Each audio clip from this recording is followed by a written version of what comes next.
Okay, let's spend a little bit of time talking about CT contrast agents. And honestly, in particular, I'm looking at IV contrast agents. I'm not going to talk at all about barium in this. I'm just going to focus exclusively on IV contrast agents because the risks related to barium are so small as to be insignificant. The only risk related to barium that I've ever seen is that some people are allergic to the flavoring that's added to barium, which could be the flavor that's added to it, like the banana flavor, the berry flavor, whatever. Same with any other oral contrast. If you're adding it to a juice or to Crystal Light or anything like that, make sure that the patient doesn't have an allergy to like yellow 5 or something like that, right?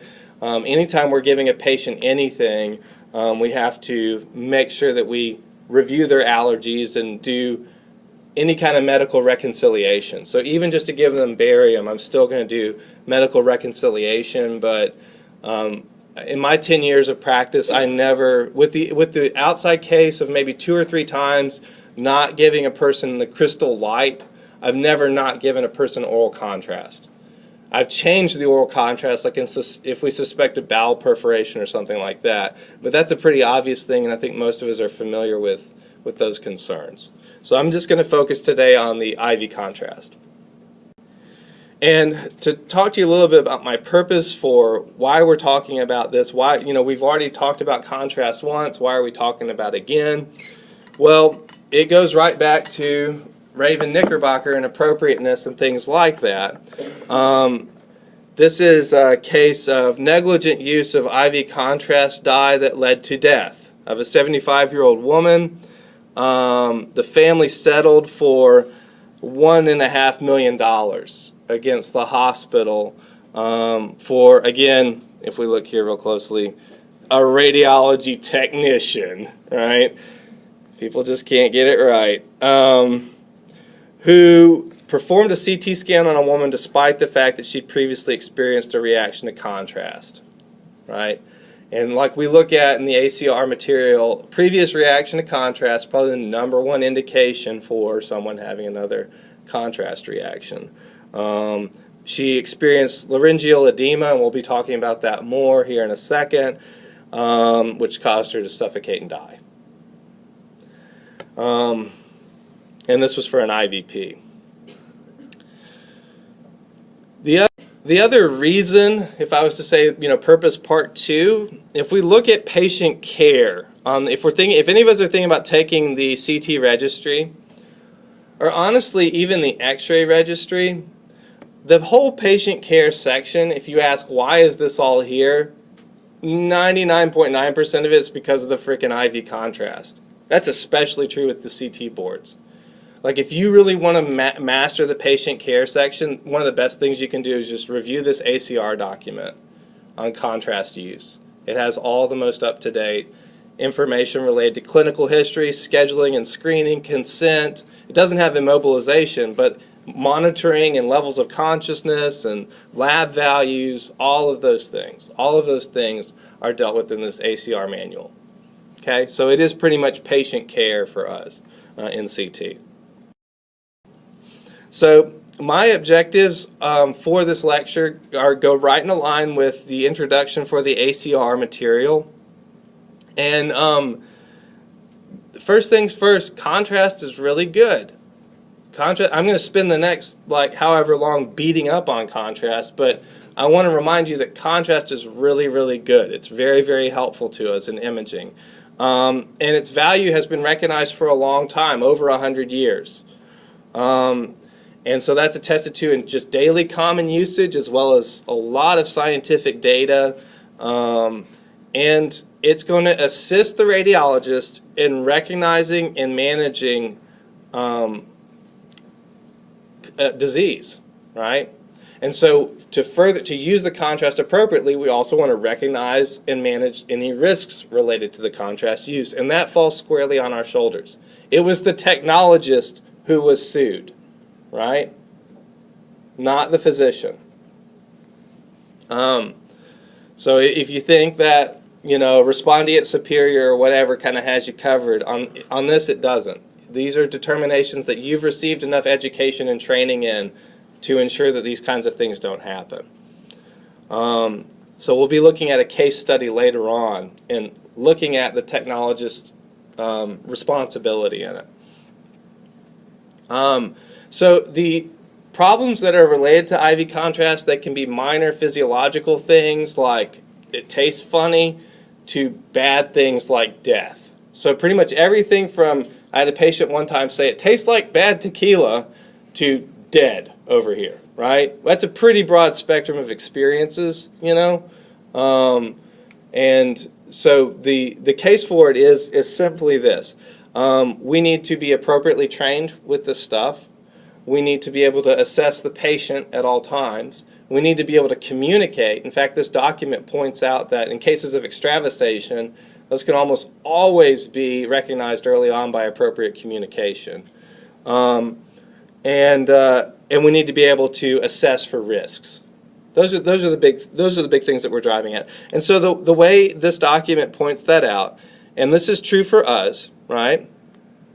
Because this is the way that both the referring physician and the radiologist are thinking about it.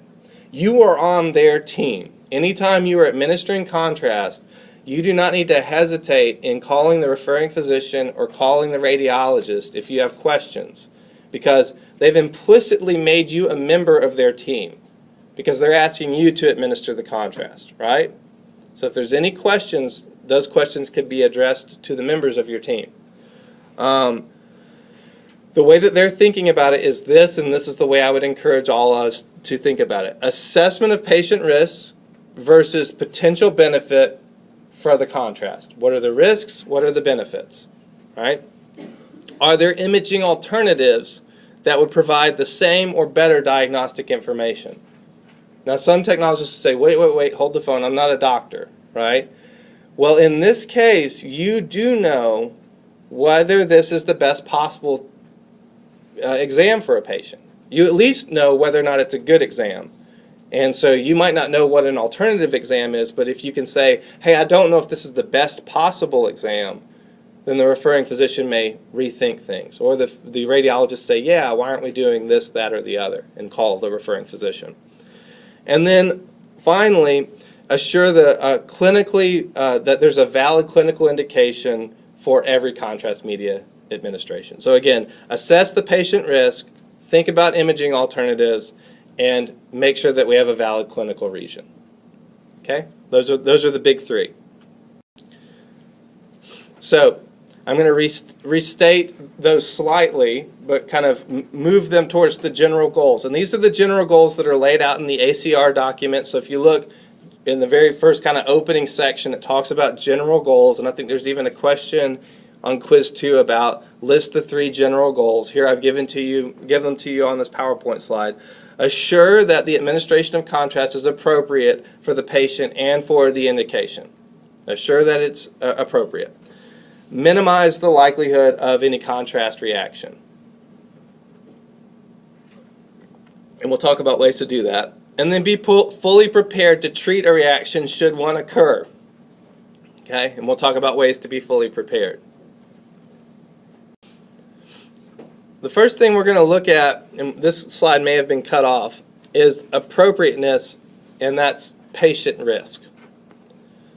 So in thinking about whether or not contrast is appropriate, one of the first things I will address is, does the patient have a risk for contrast reaction? The 6 things that I am looking at to look at those risks are allergies, and specifically with regard to specific risk factors like prior allergy to contrast. The prior allergy to contrast represents a 5-fold increase in the likelihood of the patient having another contrast reaction. We still refer to this as anaphylactoid or allergy-like, because in general, if you have an allergic reaction to something one time, what happens the next time? It gets worse. It gets worse. Contrast media does something weird. If you have a reaction the first time, you're 5 times more likely to have a reaction the next time, but it isn't necessarily going to be worse. So we still, this document very clearly states we still do not fully understand the nature of this interaction. So we call it allergy-like or anaphylactoid, not anaphylactic, right? The next one is a history of asthma. And generally that's active asthma, not like I had asthma when I was 3 years old and now I'm 60. It's like you have asthma right now, you are at risk. The next thing is renal insufficiency, okay? And this is more of a risk of things like contrast-induced nephropathy. So the reaction will be more of a toxicological reaction where the kidneys are damaged. It won't be like they're dying on my table. It will be like 5 days later they're dead because of renal insufficiency. Okay? So it's less emergent but just as serious. Cardiac status. And I think this is largely has to do with the volume of contrast that we inject. But a patient's heart status, and I've seen this with trauma patients. If you have a patient who's already in shock and you administer contrast, it could send them further down the spiral. Anxiety would be the fifth one. I think it gets cut off here. Yeah, it does. But so allergy, asthma, renal insufficiency, cardiac status, anxiety is number 5. And anxiety can actually act like an allergy-like reaction. So it's a like type situation. And it's very hard. There's no point in trying to distinguish between the two. The one thing that would distinguish them is their blood pressure won't bottom out.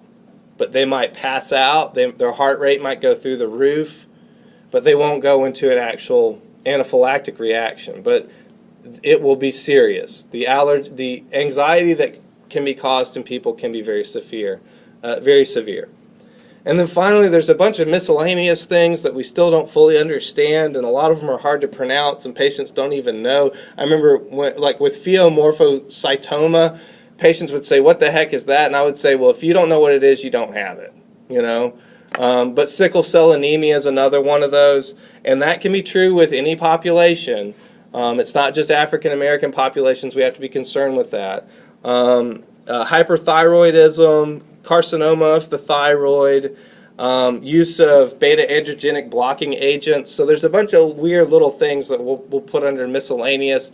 They don't always have a direct risk, but they can be precipitously involved. Like, for example, with the thyroid stuff, we could initiate what they call thyroid storm.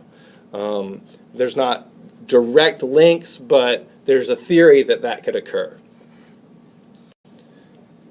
The next part of appropriateness is looking at extravasation. And the ACR is very clear to say, obtain the patient's full cooperation whenever possible. If you have a patient who's going to try to punch you when you start an IV, it might be time to have a come to Jesus moment with that patient and say, hey, do you want to have this exam done with IV contrast? Then that means you need to let me do this IV on you and not punch me, even if you have a fear of needles. To that point, communication is vital. And so I communicate to patients a lot. In fact, I apologize to them about how annoying I'm going to be. While I'm doing this exam, I'm going to be talking to you a lot, and I need you to respond verbally to what I'm saying. I need you to say yes or no, because if you are having a reaction, you won't be able to say yes or no. You'll say, right? And I'm listening for that. I'm listening for you to sneeze. I'm not going to tell you that I'm listening for you to sneeze, because if you have anxiety, you're going to sneeze and you're going to freak me out, right?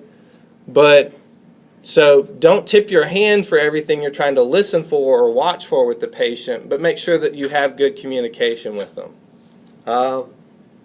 If the patient reports pain or swelling, stop the injection and the scan. I put that in parentheses because the injector and the scanner are two separate systems. So I stop that injector, but the scan's still counting down, and then all of a sudden I'm getting zapped for no reason, right?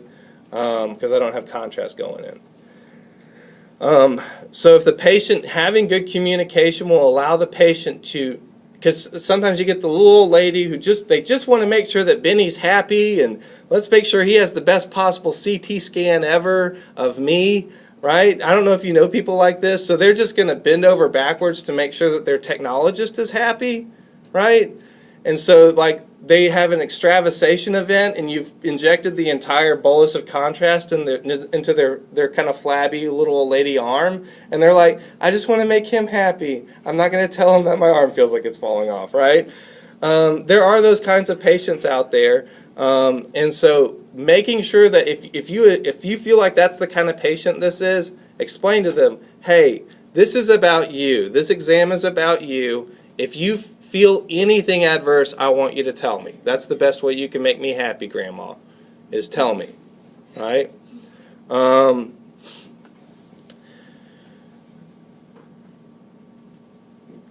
The intravenous contrast media should be injected with the power injector through the flexible plastic cannula. We don't need to use metal or anything like that. We want to, so no butterflies, basically is what this is saying. No butterflies. And again, I'm sorry, this slide may have gotten cut off, but I've got my notes here.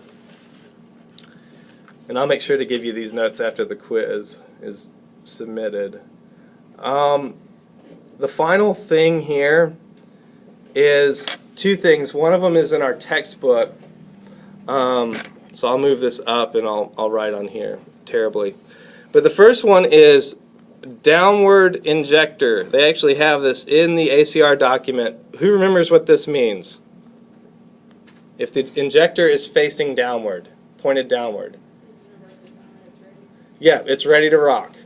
It's locked and ready to rock. So you've cleared the line of an air bolus.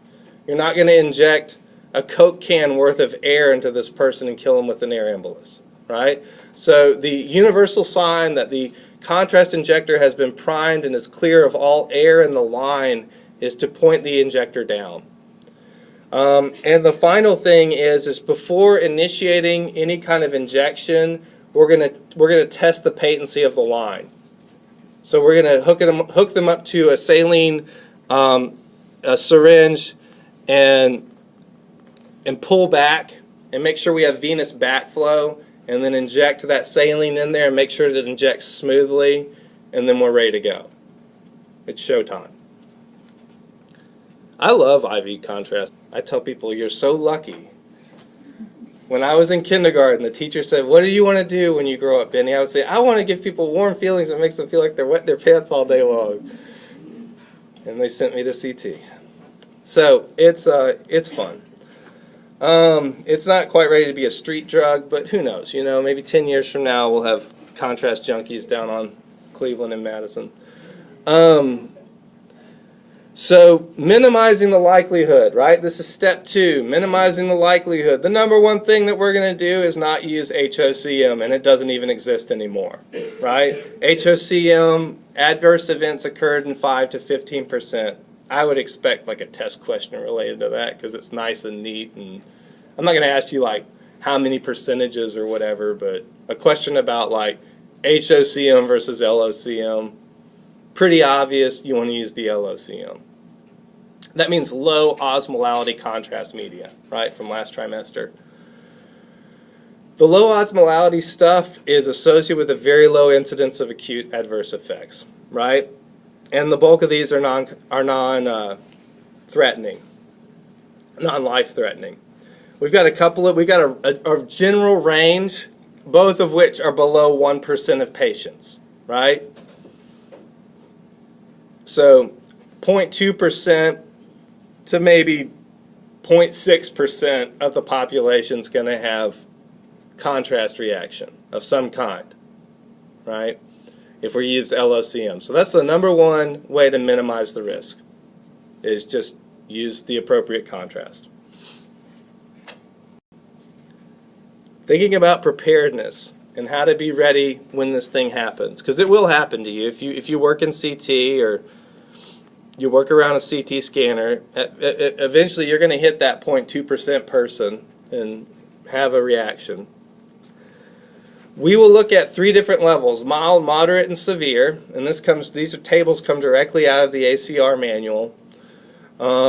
mild symptoms, and we'll further classify them, we'll further split them into allergy-like versus physiologic, right? So on the allergy-like side, we have limited urticaria or pruritus. So that's going to be like hives or itchiness on the skin, okay? So I won't tell the patient, you have a risk of limited urticaria. I'll say you might get hives or itchiness on your skin. Cutaneous edema, so you might have the skin swell a little bit. Also would be a little bit uncomfortable. Limited itchy or scratchy throat. And I don't think that's a reference to The Simpsons, but it looks like it. But this is one of the reasons why I'm communicating with the patients constantly. I need to know if they are having an itchy or scratchy throat, but I'm not going to tell them, tell me if you're having an itchy or scratchy throat, because number one, it sounds like a reference to The Simpsons, and number two, if they have an anxiety problem, they're going to tell me, I have an itchy and scratchy throat, and I haven't even started the injection, right? It's like, thank you. So I will just be talking to them constantly, and in that communication, listening for, does it sound like they're all of a sudden turning into Johnny Cash or something? Nasal congestion, sneezing, right? It doesn't say that in here, but almost, I would say close to 80% of the contrast reactions I have seen started with a sneeze. I started the injection and the patient sneezed. And so I don't have any scientific evidence to prove that, but nasal congestion seems to be all the evidence I need. Oh wait, there's sneezing right there. Or rhinorrhea, which is not, it's not rhinoceros diarrhea. Rhinorrhea, it means like runny nose, right? Yeah, not rhinoceros diarrhea. Physiologic, so that's the allergy-like side of things on the mild side. So if this is like this is the pace salsa right here. It's not the, you haven't gone south of the border yet. Physiologic stuff is nausea. Puking all over the machine is what that should say. Can be a physiologic reaction. I think it can be tied to something like anxiety. I had a patient who had non-Hodgkin's lymphoma. He was this like hardcore metal kid. He was always wearing like a t-shirt that said anthrax and had like decapitated bodies on it and stuff. And you'd think, okay, this guy's, he's in it, right? He's brutal. He's got this cancer thing. He's going to kick its butt. He would puke all over my scanner every single time I did his scans. Every single frickin' time. And, he had to do these 3 months to where it was like, okay, hey man, how's it going? Blah. But I learned 2 things. Number 1, give this dude some Valium. So the doctor would give him some Valium. And number 2, give him a frickin' bucket. And I would literally just do the injection, he would puke in the bucket, and then I would do the scan. That's a mild physiological thing. Projectile vomiting, like the vomiting out of The Exorcist, is a mild reaction. Transient flushing or warmth or chills. I had a guy once tell me, you should market this and sell this to ice fishermen, right? Because it makes you feel warm and weird for a little while. Headache, dizziness, anxiety, altered taste, tastes like tequila, a mild hypertension, and then a vasovagal reaction. Interestingly enough, what isn't in here is it makes you feel like you wet your pants. But I had a patient once grab me and dig her fingernails into my arm and say, you have to tell people this makes you feel like you've pissed all over yourself. And so I didn't put it in those terms, but it is helpful to tell people they might, especially the gals, you may feel like you wet your pants. It didn't really happen. So that's mild. That's just a normal day at the races in CT. Moderate. The hives get worse. It spreads throughout the body. You got a problem at that point, and it's time to call the doctor, right? You don't need to call a code, but you need to call the doctor and say, hey, come look at this. We probably need to give her an antihistamine or something. Again, diffuse erythema, so redness throughout the body. Facial edema, hoarseness or wheezing, bronchospasms, that's very concerning. If they keep on puking on the physiological side, they keep puking and puking and puking. I've not had a person do this, but they sound like a real great customer. We would just consider that a moderate physiological response. We're still, this is kind of like, if we're talking about Mexican food, we had Tex-Mex at the mild side. Now we're like kind of fake Mexican. We're not quite to real Mexico yet. But what's crazy is hypertensive urgency, right? That's serious. Isolated chest pain, that sounds serious to me, right? Now let's talk about the serious stuff. So, the severe stuff. These are going to be life-threatening. And they escalate at times. They can move from mild to moderate to severe, so watch it closely, right? There's no predicting whether or not it will, but on the allergy side, we've got the edema again, which goes along with shortness of breath. Laryngeal edema and bronchospasms, and then anaphylactic shock. That's pretty serious if you ask me. And so, again, if it starts with just itchy skin and ends in anaphylaxis, probably want to get a doctor in there. I don't know if this is quite code yet, but like if you see the itching, get the doctor in there. If the doctor's not coming quick enough, call a code, because that's where it's going towards, right? On the physiological side, vasovagal reaction, so they pass out, and now you've lost your patient. You don't know what's going on. Arrhythmia, their heart starts to do weird things, convulsions and seizures, which are always fun, and then a hypertensive emergency. This is the code blue situation, right? So I just want to give you those stages. That is the way that we think about it. I think it's kind of ironic that we classify these things as mild, moderate, and severe. It seems like you should start with severe and end with deadly, but this is the way that we think about it. Questions on that stuff, on the classification system. And there's a quiz question that asks us to look at these different, so study those tables closely and be able to tell me, okay, if I say the patient has like limited urticaria, what are we talking about? Mild, anaphylactoid type reaction. That's the kind of questions I will be asking you about that. That's the kind of questions they would ask you on the boards with it. That's the kind of way that we need to be prepared for the reaction, is to identify it and jump on top of it with the proper response. Okay, treatment. This is what the physician's going to do. They're going to come in, and if you've started basic life support or just getting vital signs or whatever, the doctor's thinking, how does the patient look? Can they speak? How does their voice sound? Do they have that itchy, scratchy voice? How's their breathing, their pulse, and their blood pressure? So weeding through all of that, if I think a person's having any of these reactions from mild, moderate to severe, the first thing I'm going to do is discontinue the injection and the CT scan and get their vital signs. Because that's the first thing my physician wants to know is what is their blood pressure, and that takes me about a minute to get, right? So before I call the code or anything, vital signs, right? We can all do that. Grab a machine. There should be one readily at hand. I always kept a machine in my room. Sometimes I went ahead and hooked them up to the machine before I even started. So if there was any questions, I could grab that blood pressure just with the push of a button. Preparedness. So we're changing gears just a little bit. So I'm moving from the anaphylactoid and the physiological side over to the toxicological stuff. And the toxicological stuff is largely kidneys, right? The way this stuff hits your kidneys. And this is why we're checking people's BUN and creatinine and sometimes calculating a GFR. That's what we're going to look at in the case study, is how to calculate an eGFR. So we need a baseline serum creatinine, right, prior to any contrast media injection for any patient who might be at risk for the nephropathy, okay? And those indications include an age greater than 60. So if they get the little ARRP magazine in their mailbox, we're going to be checking their creatinine.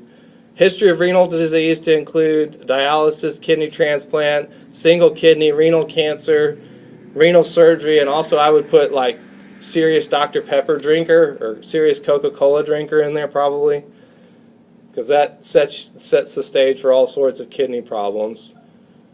History of hypertension requiring medical therapy, history of diabetes, mellitus, and metformin or metformin-containing drugs. Those are the toxicological risk factors that we're looking at. Thinking about metformin, there's been a lot written about it, but the most recent recommendations from the HCR or the ACR is that patients taking metformin, if they have normal kidney function, are not at a higher risk than other patients for post-contrast acute kidney injury. The concern that we have with metformin is that it could trigger lactic acidosis, right? That sounds like something from Mary Poppins, but it's not. Lactic acidosis is very, very rare, but if you get it, you have a coin toss whether you're going to live or die. So incredibly rare. You have a coin toss, though, whether you're going to live or die if you get it. And metformin is thought to be linked to sending people into this very rare thing. Interestingly enough, metformin is also thought to prolong our lives. It's under the investigation as being a lifespan promoter.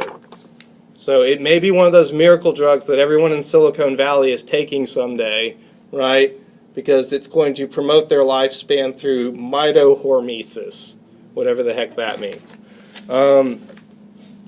But metformin, so patients who are taking it, a lot of times it's not a concern. If, though, we have history of kidney problems, severe chronic kidney disease, what have you, we need to be careful with it. So we need to consider which contrast we're using and whether it has a potential for further damaging the kidneys, and then make decisions based from there. The ACR points out two different categories, and I'll write them up here.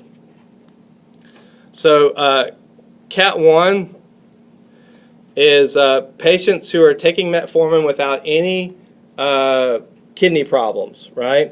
So if there's no acute kidney stuff, just keep on taking the metformin. Like, continue metformin. I'm pointing this out because your institution may have a different protocol in place. But that's not what the ACR is reporting. It's just the way that we used to do things.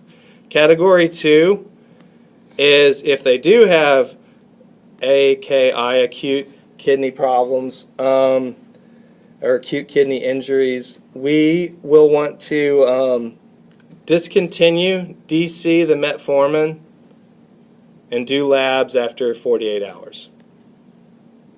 Right? So no acute kidney stuff, continue the metformin like normal. Follow up with your physician if you want.